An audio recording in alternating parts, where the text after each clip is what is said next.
Tasked with seeing others' journeys throughout, Shiloh finds his purpose in protecting the magical race and their gemstones.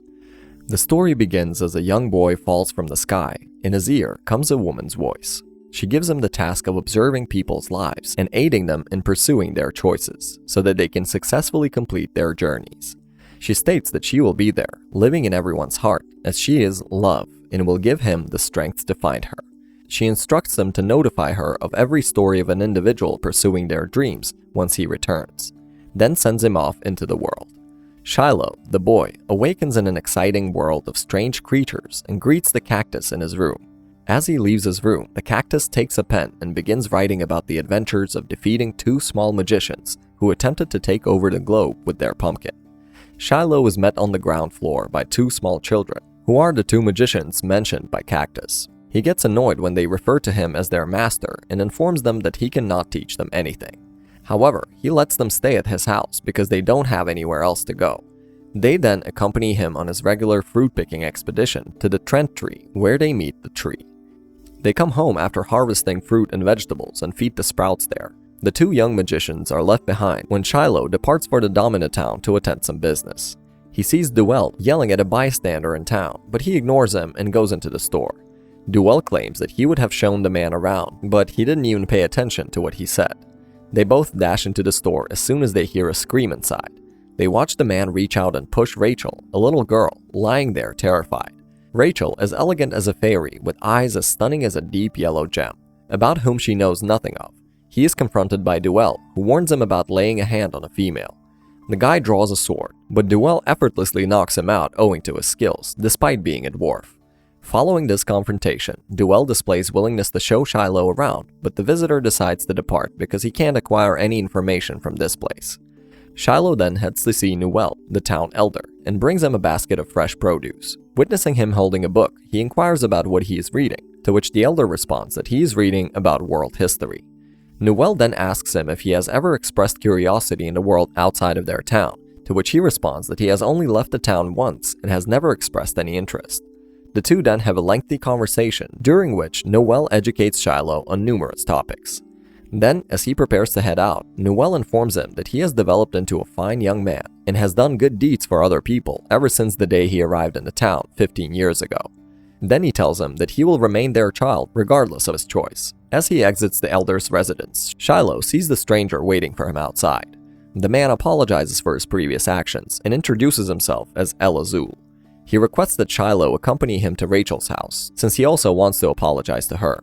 Duell joins them when they get there, and together they head to Rachel's home, the shop. The girl at first rejects the apology, expressing how scared she was. El Azul realizes his mistake and asks for her forgiveness again.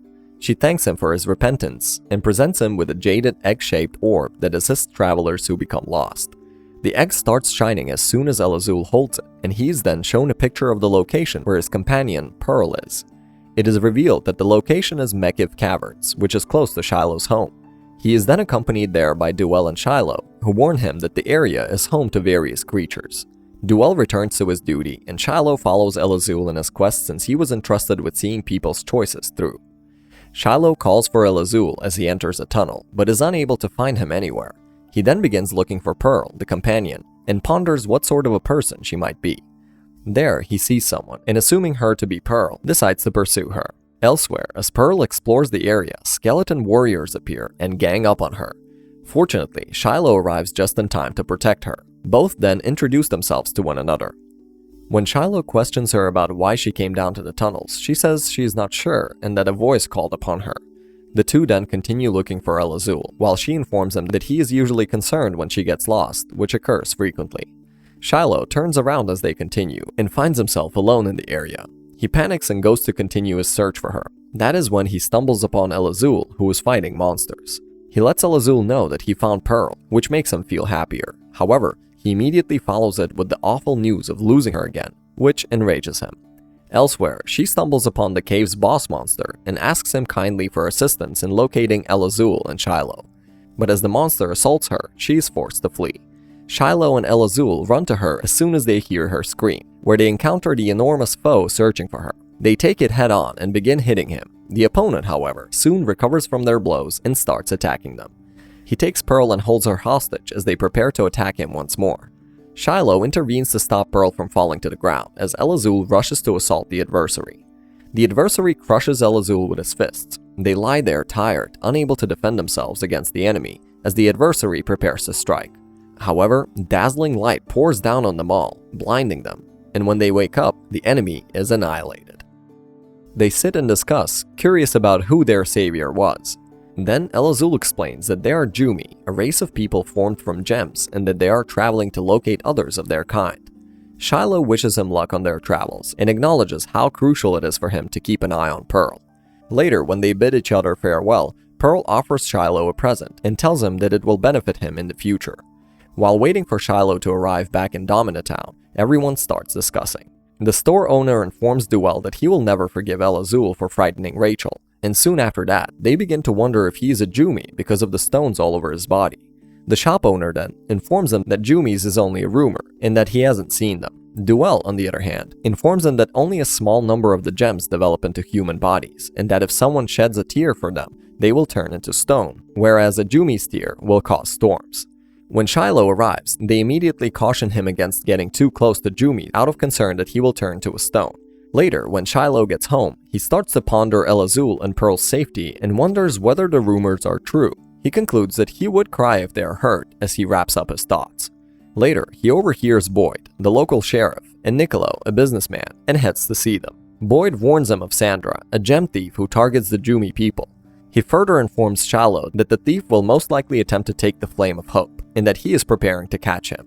That is when Shiloh takes out the present which Pearl gave him, and it begins to sparkle. The lamp, revealing to Shiloh a startling vision of a temple, disappears.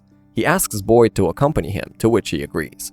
The following day, the two set out towards the Gatto Grottos. When they arrive at the temple, a sister welcomes them and presents them with a letter.